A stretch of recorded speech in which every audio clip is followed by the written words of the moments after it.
Experts ये कहते हैं कि इमोशंस का मतलब है एनर्जी इन मोशन। एक कामयाब आदमी की जिंदगी में इमोशंस का बहुत महत्व होता है। ये भी कहा जाता है कि अगर आपको अपने ब्रेन से एक अच्छा रिश्ता बनाए रखना है तो अपने थॉट्स को बदलिए, अपनी सोच पर काम कीजिए। क्या आपने किसी सिचुएशन में इमोशनल होकर रिएक्ट किया है, फिर उसके बाद आपको पछतावा हुआ है? मुझे इतना इमोशनली रिएक्ट नहीं करना चाहिए था। या अगर आप चाहते हो कि आपका अपने इमोशंस पर 100% कंट्रोल होता तो बहुत ही अच्छा होता, लेकिन वही आपको ये भी लगता है कि इमोशंस को कंट्रोल करना बहुत ही मुश्किल है, आप अपने इमोशंस को कंट्रोल नहीं कर सकते। तो ऑथर थिबाउट मॉरिस की बुक मास्टर योर इमोशंस पढ़ने के बाद आपका ये बिलीफ बिल्कुल चेंज हो जाएगा। ऑथर कहते हैं कि आप अभी जो भी इमोशंस महसूस कर रहे हैं, आपने खुद उस इमोशंस को फील करने के लिए चूज किया है। आप खुद ही अपने इमोशंस का सोर्स हो, क्योंकि आप खुद ही इन्हें क्रिएट करते हो। क्योंकि ऑथर के अनुसार आप जब चाहे, जैसा चाहे वैसा फील कर सकते हैं। इसके लिए आपको किसी रीजन की जरूरत नहीं है। अगर आप अभी सैड फील कर रहे हो तो आप अभी उन सारी चीजों के बारे में सोचने से जिनके लिए आप ग्रेटफुल हो, आप इमीडिएटली खुश फील करने लगोगे। ऑथर कहते हैं जिंदगी के प्रति आपका एटीट्यूड आपकी हैप्पीनेस को प्रभावित करता है, बजाय इसके कि आपके साथ क्या और कैसा होता है। इसलिए एक हैप्पी और सक्सेसफुल लाइफ जीने के लिए हमारा अपने इमोशंस पर कंट्रोल होना बहुत जरूरी है, जिन्हें हम ऑथर के बताएं इन प्रैक्टिकल स्टेप्स से कर सकते हैं। इस बुक की मदद से आप अपने इमोशंस के उन पहलुओं को डिटेल्स में जान पाएंगे कि फियर लिमिटेशंस को ओवरकम करके आप वो इंसान बन पाएंगे जो आप सही मायने में बनना चाहते हैं। इस बुक ने बहुत सारे लोगों की लाइफ को बदला है। हर इंसान के अंदर एक ऐसी बीमारी है जो उसे अंदर ही अंदर मार सकता है, वो है नेगेटिव इमोशंस। सबसे पहले हम ये जानेंगे आखिर हमारा माइंड नेगेटिविटी को सबसे ज्यादा अट्रैक्ट क्यों करता है, हम उन्हें कैसे एनकाउंटर कर सकते हैं। इसके बाद हम समझेंगे कि अपने फियर और डिप्रेशन जैसे इमोशंस को कैसे एक्सपीरियंस करते हैं, उन्हीं को अपना हथियार बनाकर ग्रो कर सकते हैं। और इससे पहले कि आप हमारी अमेजिंग सी बुक समरी में खो जाए तो पहले सब्सक्राइब कर लीजिए। Let's start. How are emotions formed? हम अपने लाइफ में सभी तरह के इमोशंस को एक्सपीरियंस करते हैं, तो इसका मतलब ये है कि ये हमारी लाइफ का सबसे इम्पोर्टेंट सब्जेक्ट है। पर अफसोस की बात ये है कि इस टॉपिक के बारे में ना तो हमारे स्कूल वालों ने बताया, ना ही हमारे घर वालों ने। हमें अपने इमोशंस को समझना बहुत जरूरी है। हमारे अंदर बहुत तरह के इमोशंस है। कुछ ऐसे इमोशंस है जिस पर हमारा कोई कंट्रोल नहीं है, कुछ ऐसे भी हैं जिन पर अगर हमारा कंट्रोल न हो तो लाइफ बहुत टफ हो जाती है। कुछ सिचुएशंस में अपने इमोशंस को एक्सप्रेस करना भी बहुत जरूरी होता है। अगर आप इसे जाहिर नहीं कर पाते तो जिंदगी बेमानी लगने लगती है। आपको अपने इमोशंस को डाइवर्ट करना भी आना चाहिए। जैसे जब आपको बहुत गुस्सा आए तो उसे कंट्रोल करना चाहिए। अपने माइंड को किसी इमोशंस की तरफ डाइवर्ट कर दो। क्या आपने कभी सोचा है हमारे माइंड अक्सर नेगेटिव बातों को ज्यादा पसंद करता है? अब सवाल ये है कि ऐसा क्यों होता है? इसका जवाब ये है कि हमारे माइंड को सर्वाइवल के लिए डिजाइन किया गया है। इसका सबसे बड़ा एग्जाम्पल है फियर ऑफ रिजेक्शन। पहले के जमाने में भी अगर ट्राइब ने आपको अपनाने से मना कर दिया तो आपके सर्वाइवल की प्रोबेबिलिटी बहुत कम हो जाती थी। तब से लेकर आज तक वो बात हम में किसी न किसी तरीके से जेनेटिकली एनग्रेव्ड है। किसी ने आपके प्रपोजल को रिजेक्ट कर दिया हो, आपके बॉस ने आपके काम को रिजेक्ट कर दिया हो, या फिर आपके टीचर ने आपके प्रोजेक्ट को एक्सेप्ट नहीं किया हो। Then your brain started creating the worst situation. अब आगे जॉब मिलेगी या नहीं, इस एग्जाम में पास हो पाऊंगा या नहीं। यही रीजन है कि वे रिजेक्शन बहुत पेनफुल होती है। रिजेक्शन के बाद नेगेटिव इमोशन से खुद को निकाल नहीं पाते। आप अपनी काबिलियत पर डाउट करने लगते हैं। रिजेक्शन के बाद आप अपनी किस्मत को कोसने लगते हैं। आपको खुद में सिर्फ बुराई ही दिखती है। ऑथर कहते हैं, माइंड का पहला काम आपको कुछ करना नहीं होता, इनका ज्यादा फोकस हमारे सर्वाइवल पर होता है। क्या आपने कभी डोपामाइन हैप्पी हार्मोन के बारे में सुना है? यही वो है जो हमारे ब्रेन के स्पेसिफिक एरिया से रिलीज होती है जब किसी काम को करने या देखने के बाद हमें ज्यादा खुशी मिलती है, चाहे वो हमारे सामने रखा हुआ डिलीशियस खाना होता है या अपनी फेवरेट मूवी देखनी होती है। इंटरेस्टिंग बात ये है कि आपको इस बात की भनक भी नहीं लगती। कई सारे बिजनेसमैन डोपामाइन को आर्टिफिशियली जनरेट कर करोड़ों का रेवेन्यू बना रहे हैं। इसका सबसे बड़ा एग्जाम्पल सोशल मीडिया है, जो इन्हीं साइकोलॉजी को यूज करके आपकी सबसे कीमती चीज छीन लेती है। वो है आपका वक्त। जो खुशी आपको फेसबुक स्क्रॉल करने से मिल रही है, असल में डोपामाइन रिलीज होने से मिलती है। ये हैप्पीनेस का वो वर्जन है जो बाद में आपको अनहैप्पी बना देगा। ऑथर आगे कहते हैं, सिर्फ फियर ऑफ रिजेक्शन हमारे इमोशन को कंट्रोल नहीं करता है, बल्कि ईगो भी बराबर का पार्टनर है। क्योंकि आपका ईगो आपको खुश करने के चक्कर में लगा रहता है। उसे दुनिया से कोई मतलब नहीं है, लेकिन जब आपका ईगो हर्ट हो जाता है तो कई सारे इमोशंस को रिलीज करता है, वो चाहे सैडनेस, फ्रस्ट्रेशन, डिप्रेशन या फिर एंगर का हो। तो हमें इसे कंट्रोल करना सीखना चाहिए। What impacts your emotion? इसका सिंपल जवाब जीगो प्रिंसिपल में मिलता है। जीगो, इसका सिंपल डेफिनेशन है garbage in, garbage out. If you do ill, speak ill, think ill, the outcome is going to leave you ill. If you do well, speak well, think well, the outcome is going to do you well. मान लीजिए आपने अपने दोस्त को video game खेलते हुए देखा, तो आपको भी उसे खरीदने की डिजायर होगी। उन्हीं आंखों से जब आप किसी की मोटिवेशन स्पीच सुनोगे तो आपको मोटिवेट करेगा। सक्सेस पाने के लिए आप जुनूनी बनोगे। इसका मतलब आपके एक ब्रेन के दो डिफरेंट आउटकम्स हुए। बस ये आपको डिसाइड करना होगा कि आप क्या एक्सपीरियंस करना चाहते हो। हमारी इमोशन कई सारे फैक्टर्स से इन्फ्लुएंस होती है। आप क्या फील कर रहे हैं? अगर आप उन सर्वाइवल मैकेनिज्म से निकली हुई इमोशनल रिएक्शन को देखें तो ज्यादातर इमोशन हमारे थॉट्स का रिजल्ट होता है। फिर भी ये अकेले इस बात का जिम्मेदार नहीं है कि आपका शरीर आपकी आवाज क्या खाते हैं, कितनी अच्छी नींद लेते हैं। ये भी आपकी क्वालिटी ऑफ इमोशंस या यूं कहे क्वालिटी ऑफ लाइफ के लिए बड़ा इम्पोर्टेंट रोल प्ले करता है।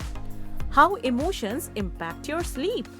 आपने कभी ना कभी ये बात नोटिस की होगी, जब आप पूरी रात सोशल मीडिया या अपने फ्रेंड से चैट करते हो या कोई मूवी देखते हुए अपनी सारी रात जागते हो, तो कहीं ना कहीं आप अपनी बेसिक नीड्स को सैक्रिफाइस कर रहे हो, जो हमारी और आपकी नींद है, जिसके बाद अगली सुबह उसका साइड इफेक्ट देखने को मिल जाता है। आप लेजी फील करते हो। जो भी टारगेट बनाकर रखे थे कि कल सुबह से एक्सरसाइज करूंगा, पूरे काम को अच्छे से करूंगा, वो नहीं कर पाओगे। अच्छी नींद बहुत जरूरी है।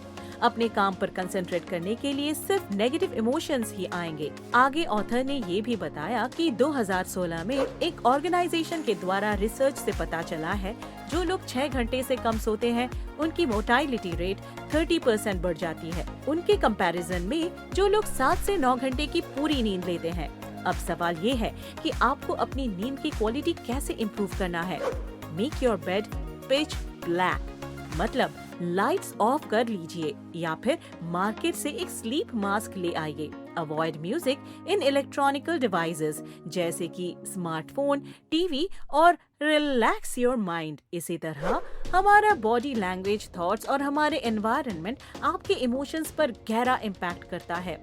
यानी कि आपको उन लोगों की कंपनी से दूर भागना है जो अक्सर आपको डिमोटिवेट करते हैं। How to change your emotions.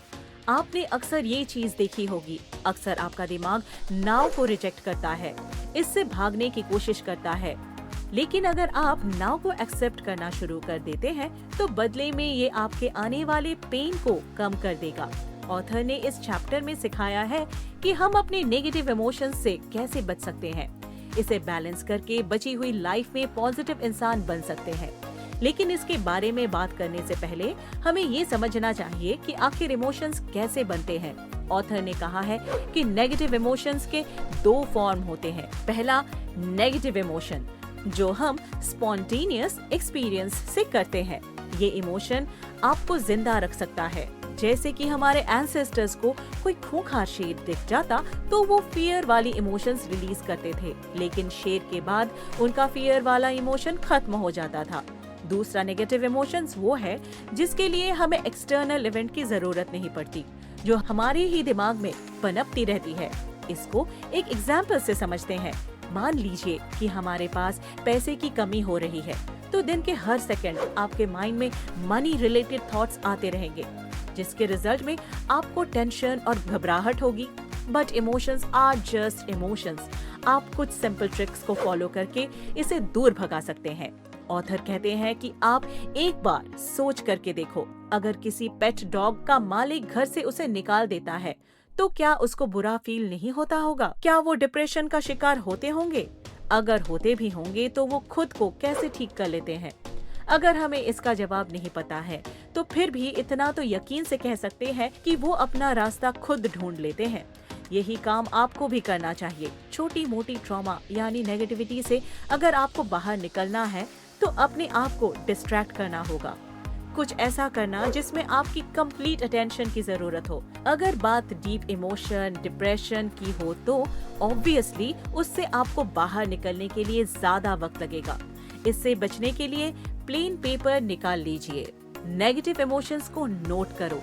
खुद से ये सवाल करो, आपको ये नेगेटिव फीलिंग किस वजह से और क्यों फील हो रही है? क्या आप इस फीलिंग को लेट गो कर सकते हो? अगर इसका जवाब आपके अंदर से न में आता है तो अफर्मेशन, विजुअलाइजेशन और रेगुलर बेसिस पर एक्सरसाइज करना शुरू कर दो, ताकि आप उन हैबिट्स की मदद से नेगेटिव इमोशंस पर काबू कर सको। How to use your emotions to grow. हमने इमोशंस की गलत इमेज बनाकर रखी है। ज्यादातर लोग अंडर एस्टिमेट करते हैं। लोगों को लगता है कि इनकी वजह से हम कमजोर बने हैं। पहले तो ये बात आप लोग सच सच बताइए कि आप इंडिपेंडेंट कब हुए? अगर सक्सेसफुल भी हुए तो किस लिए? मैं जानता हूँ कि आपने अपनी जिंदगी में कभी न कभी ठोकरें खाई है, तो उसी ने आपको बहुत कुछ सिखा दिया। वैसे ये बड़ी सीख थी। क्या आपको पता है कि इमोशंस के बिना लाइफ अधूरी है? जरूरी है कि आप इसके बारे में अवेयर रहे। लाइफ में 3 चीजें हमेशा याद रखिए। 1, अपने इमोशन से हमेशा अवेयर रहिए। 2, अपने माइंड की कंडीशनिंग करते रहिए। 3, इमोशंस के बारे में लिखते रहिए। इसके बारे में लिखने से आपको पता चलेगा कितने छोटे छोटे रीजंस हैं जिनके कारण आपने पूरा वक्त अपसेट होकर बिताया है। इसी तरह अपने इमोशंस को रिकॉर्ड करो। उसे अपनी लाइफ की मूवी की तरह रेटिंग दो। आपकी लाइफ की परफॉर्मेंस कैसी जा रही है? जब भी लाइफ के कॉर्नर में फंस जाओ तो आप उससे बाहर निकलने के लिए 3 स्टेप्स को फॉलो कर सकते हो। नंबर 1, सारे टास्क की लिस्ट बना लीजिए। नंबर 2, उसे एनालाइज करो। नंबर 3, उसमें जो सबसे इम्पोर्टेंट है उसे आइडेंटिफाई कर दो। सबसे पहले आइडेंटिफाई टास्क को कंप्लीट करो। इसके बाद जो मैजिक होगा वो डेफिनेटली आपकी लाइफ को बदल कर रख देगा। हर किसी की लाइफ में कभी ना कभी डिफिकल्ट फेज तो आता ही है, जिसमें हम बिल्कुल फंसा हुआ महसूस करते हैं। लगता है मानो खुशी तो कभी मिलेगी ही नहीं। मगर आज देखिए वो वक्त भी गुजर चुका है, लेकिन कुछ बातें, कुछ चीजें या लोग आज भी खलते हैं।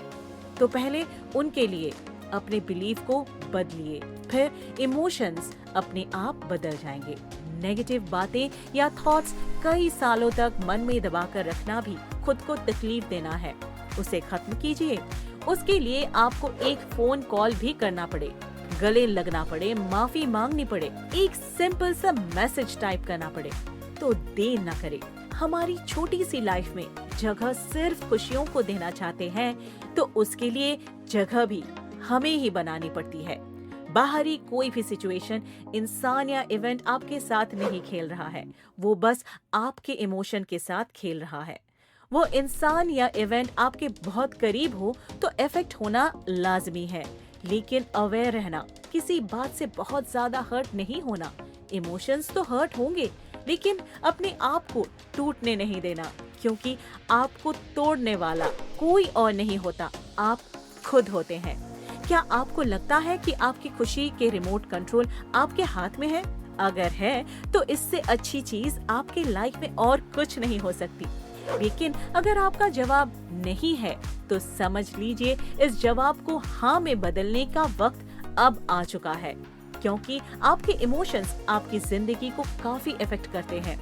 आप अगर पॉजिटिव स्टेट ऑफ माइंड में होते हैं तो आपका कॉन्फिडेंस ज्यादा होता है, नए चैलेंजेस को अपनाना इजी होता है, आपकी जिंदगी बेहतर हो जाती है, अपने कंफर्ट जोन से बाहर आना आसान होता है, आपके पास अच्छे आइडियाज होते हैं, आप एक क्रिएटिव इंसान बनते हो और भी कई पॉजिटिव इमोशंस को खुद में डेवलप कर पाना आसान हो जाता है।